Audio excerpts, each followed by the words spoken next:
has become really dangerous as he's flying down this hill in a single lane, and he's keeps weaving into oncoming traffic.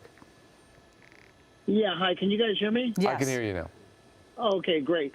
Colleen, I'm sorry, in answer to your question earlier, yeah, most of these pursuits start with a traffic violation where the police or the sheriffs want to pull somebody over for that violation, and then they end up fleeing, ultimately because they have additional charges pending against them and possibly, in this case, a weapon in the vehicle. Oh, gosh, Bruce, I know you're watching this pursuit taking place, but this driver is really driving erratically right now, going in the middle and sort of just threading themselves right between cars coming in the opposite direction, and it's just getting very dicey right now. I don't even know what authorities would want to do because they're not making any, they're not doing sort of a circle or anything that's predictable. Yeah, in this case, Colleen, you know, the best thing to do, and as a watch commander, based on these suspects' actions, which are extremely dangerous, I would probably have canceled this pursuit and gone into a surveillance mode, let the helicopter just trail above them, follow them. Hopefully they back off on being so aggressive while driving and take them into custody. Right. Okay, so now we are on North Lake Avenue, and most people who live in the Pasadena area know that that is a very busy thoroughfare. There is a lot of traffic, so he's really picked up his speed, 80 miles per hour on North Lake Avenue. It's dark. It meanders between 1 and 2 lanes in each direction, okay, so it seems to have come to a dead end. He took a left on East Lomita Alta Drive. Bruce, we did see him digging through the glove compartment, pulling out a ton of papers, and then he's digging through the papers. Have you ever seen that before? No, but we have seen suspects in the vehicles, rummaging through the vehicle, acting aggressive inside, throwing stuff, ranting and raving. So in this case, it's hard to say what his actions were. Yeah, and it's hard to watch this driver just blowing through stop signs. I just, each time he goes through a stop sign, I'm holding my breath, hoping no innocent person is driving through them. And talk about a watch commander to go into a sort of a tracking mode, because it does seem like a lot of people are being put into harm's way with this chase happening. Yeah, touching base on that, being a watch commander, you're asking for certain things from the pursuing vehicles. In this case, I'm not giving away the farm, but you're asking for speed, road conditions, what is the crime, information about the vehicle. And any of those things which are not given could cause the pursuit to be canceled. And in this case, the suspect's driving way, way more than the vehicle code allows for a surface street. So, you know, you would cancel it in the safety of everybody. Yeah. All right, so he's really picking up some speed, mainly sitting around 80s, 70 miles per hour. He seems to be slowing here, considering taking this right North Sunset Ridge Road. So he is now driving down this road, and you can see that there's not really a solid divider on this road, which could be tricky. It's also dark going up the hill. It's weird, David. He's put on his brake lights for a moment. I thought maybe he's going to run through this area where there's, you know, a lot of brush, maybe trying to think they could hide, or is that a, you know, this is sort of a community that's going to get stuck inside. He seems to be slowing down. Oh, yeah. It's a gated community. Gated? He can't get in. Yeah, no. All right, so let's see what he does, because he's going to have to turn around and approach oncoming police cars. El Monte PD is still in pursuit of this, from what we understand, but they've fallen way back. So, Bruce, maybe they are kind of heeding what you were talking about, getting a little bit worried about this guy becoming just too dangerous and pulling off the pursuit, and now just doing tracking from above in the helicopter. Oh, there they are. They're waiting for him in a parking lot, but they did pull off. Now he's circling back. Let's see what happens as he passes by these police cars, and if he takes off again. So they're right there trying to block him, and he's slowly driving by. Okay, now he's at this intersection. He's going to take, looks like, a right on this intersection. He knows the helicopter's overhead because they still have that sun gun on him. Yeah. But, I mean, Bruce, when you see someone just go past police, what does that sort of give the idea to law enforcement about the respect level or the feeling that they are, you know, they don't care? Well, what you're seeing is a total wanton disregard for the law enforcement presence, also the total disregard for the safety of the public, including himself. And what you basically just see is this person does not want to go to jail. Well, what we've understand now is those police cars that you did see in that parking lot are actually sheriff's vehicles. So maybe there's a transition going on here, or perhaps they're observing, but more than likely they may be transitioning from El Monte to sheriff's department. Is that correct, Bruce? Yeah, that's possible. It looks like they're in the Altadena, Pasadena area. So in this case, the sheriffs are probably a little more familiar with the area, have maybe a better manpower pool, because ultimately in these hills and canyons, like we've already seen, he runs into a gated community and runs into a dead-end street. Okay, so here he is driving at Ridgeview Drive. You could see it's a bit of a choppy drive right there with a lot of potholes, etc. It's also extremely dark. Let's see if he even knows what he's doing. There's another gate there. He's pulling. He didn't stop. He reversed, and he's retracking his course and heading back down to Ridgeview Drive the way he came. Very dark over there, so it's tough to see, and you get almost the impression, Bruce, that he doesn't really know where he is because he keeps having to backtrack. Yeah, that's my guess, being up in the hills there. What we saw early on in pursuit that was broadcast on KABC, Air 7 showed where the actual sheriff's units kind of blocked the street, forcing the suspect over a spike strip.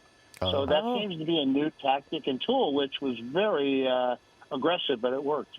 All right, so a spike strip could be a possibility because he's retracking where he's coming from, although how are you going to know that? I mean, he's not necessarily doing a common pattern. It just seems like he's meandering because he's a bit lost. So here he is at Floresita Drive and North Arroyo. He takes a right. And yeah, it's interesting, as now we were talking, I think his headlights are completely out. His headlights are now off. They were on before, so obviously trying to avoid capture, and these are really dark streets as well, so trying to find a hiding spot, Bruce, because it looks like the person is stopped now. There's a brake light, so you can see it illuminating through. Looks like there's movement in the car. So there's a light on the inside of the car. Maybe he opened the door. Maybe he's going to bail here. Let's see. Let's see what happens. Although it's going to be extremely difficult for us to be able to see what's happening now. It's pitch black. But from what we understand, he stopped underneath that tree. Okay, there you see the interior light. There's some movement there. A lot He's of definitely movement. grabbing something quickly. He's got the door open, and it looks like he's going to get out. This is where it could get really tricky. Obviously, he's grabbing bags, some other yeah, it looks like he's, items. you know, you would think you'd want to just get out of the car and just run away. But clearly things are important. Okay, he's slowly stepping out. He has quite a bit of stuff with him, but we can't really identify what it is. Some sort of cargo that he thinks is important enough to pull with him. Is it a backpack? And then he's quietly, calmly shutting the door. Everything is calm in this right now with the suspect out of the vehicle. Clearly, he wasn't pursued by those sheriff's vehicles. They let him go. I'm sure they're watching this from overhead right now. Maybe he's not thinking about that and thinks he has some time to move slowly and be careful. But he went back in. And now... And he shut the door. So he's back now in the car. He's back in the vehicle. So he doesn't want, he thought about it, he doesn't want to stop there. I think that, you know, maybe got spooked by seeing a helicopter overhead. Bruce, this is, what would you say when you're looking at a suspect who pulls over in darkness and then sort of starts getting their possessions to leave and then gets back in their car? Yeah, as we all know, most of these suspects are not thinking rationally. What they're thinking about is they're going to get away, and all they may be doing is prolonging this by an extra 15 minutes or, in some cases, hours. What he might have been doing also in the glove box was trying to take any paperwork out that would associate him with the vehicle. So when law enforcement came across the vehicle, they know probably who the RO or who the person in the vehicle is. Yeah, and we still have not received any information on why they first tried to pull him over or anything about the vehicle itself. All we got was perhaps there is a possibility of him being an armed suspect, which is a bit scary when we see him getting out with a lot of items that he's carrying. Nevertheless, he's back in the car. His rear lights are not on. His headlights are on. And he is slowly now driving down Casitas Avenue. Yeah, it's interesting. I'm sorry. No, go ahead. Go ahead. Oh, sorry, Colleen. I don't know if law enforcement's gone into a surveillance or a tracking mode because I don't see any police vehicles in his general vicinity. That must be why it seems like the suspect seems to be driving. You actually saw him go to the stop sign and yield the drivers in front of him, and seems to be taking a more civilized approach to driving these streets. But again, they can kind of see what I mean. Just a moment ago, we saw the helicopter overhead, so they realize that they are not really free. No, they realize the helicopter's there. It's not going anywhere. And ultimately, the goal of going in the surveillance or the tracking mode is to get the suspect to de-escalate, meaning what you just said, drive more civilized, slower speed, obey the traffic laws, don't endanger the public. Which is absolutely working in this case. He's slowed way down. He's staying on his side of the road. People don't seem to be in danger, at least right at this moment. And there are no police vehicles behind him or sheriff's vehicles behind him to make him feel like he needs to really speed up. This is interesting, though, because when we first brought you this broadcast, we saw him go into a parking garage, yet El Monte Police was right on him. Right. So he couldn't really bail out of the car because they would have been right there. I wonder if he's thinking that there's a better place for him to dump this car and get out and get moving. And he thought about that, and perhaps, Matt, maybe that's what he's looking for, is an opportunity to bail from this vehicle, but where he can hide from above as well, which we have seen. And it was very clear he intentionally went into that parking garage. Yeah, we have seen suspects that will ditch the car in a darkened area, residential area, parking garage, in the attempt to get away. And in this case, that may be what he's doing, because I don't think he's familiar with the terrain, with the streets, and with the area. So he may be looking for a place to foot bail and then ultimately go to ground and hide. Yeah, well, we'll see, though, because it's very hard to shake off the helicopter, except for every now and then we do see those parking garages and very busy environments where those parking garages are located. But this person, they are definitely driving a little more slowly, and it seems like it hasn't escalated to the moments that it was, about 10, 15 minutes ago, where you're holding your breath every time they're driving into oncoming traffic, because they were really. I don't think this person has hit anything, though. No, Dave, I don't think so. Well, he came awfully close. Close. I wouldn't doubt if he slightly hit some of those cars, oncoming cars, when he was really trying to squeeze through a couple of different vehicles. He just turned on Woodbury Road, and just a second ago, and you could see it right there, you could see those tail lights are not working, his headlights are working, and I just wonder if that was what led to him being pulled over. Nevertheless, here he is going down Woodbury Road. He doesn't seem to be going very fast, and perhaps he is looking for some place to dump this vehicle and get out and hopefully avoid being seen from up above. It does seem to work, though, Bruce. They pull off of him. They are no longer in sight, and quite often we see these drivers suddenly go from panic mode to being a lot more calm and most importantly, a lot safer within the community. Yeah, the other thing, too, with the helicopter has a night sun, which it will put on the vehicle, illuminating it, so they're not getting away there. They also have the FLIR devices, the forward-looking infrared radar, which will pick up heat signatures. So if they do foot bail into a wooded area, their heat signature will give them away. So ultimately, they're going to be caught. Right. But again, it doesn't seem like this suspect knows where they're going. They are starting to pick up speed. Are they getting on a freeway somewhere, or they just started to kind of put the pedal to the metal a little bit? A little bit more wide open of a road. He's still, 40 to 50 miles per hour on Oak Road Drive. He's approaching Linda Vista Avenue. And he does seem to be kind of meandering, looking for some place to go and maybe dump the vehicle. Oh, yeah, and there's the 210. We were just talking about this right now. Let's see if he gets on. We have not seen him on a freeway just yet, so maybe that's what he's contemplating, maybe not. I don't see that night sun illuminating him. And do you think that's by design, Bruce? It might be possible, David, and by design, as you said. Also, some of the helicopter pilots and co-pilots are equipped with night sun vision, night goggles, for the better lack of a term, and they may not need the night sun to keep an eye on this guy. The pilot is concentrating on the airspace around them, and the observer, that is his or her whole focus. And that's one thing we don't talk about a whole lot, and that is we won't be able to see the suspect when he gets out because we don't have the aid of that heat vision. But you guys, law enforcement from the air, can actually see the heat signature from the suspect even in the darkness. So just because we can't see him doesn't mean you guys don't have eyes on him. That's 100% correct. That's a great statement. Well, we're learning about Freeway. that the suspects in La Cañada Flint Ridge, and it looks like they are going to enter the 210 freeway, David. Yeah, 210 freeway now. Now the CHP is going to probably be alerted to what's going on. That is interesting, Bruce. And then do they watch this for a while before CHP comes moving up on this, or is it a choice?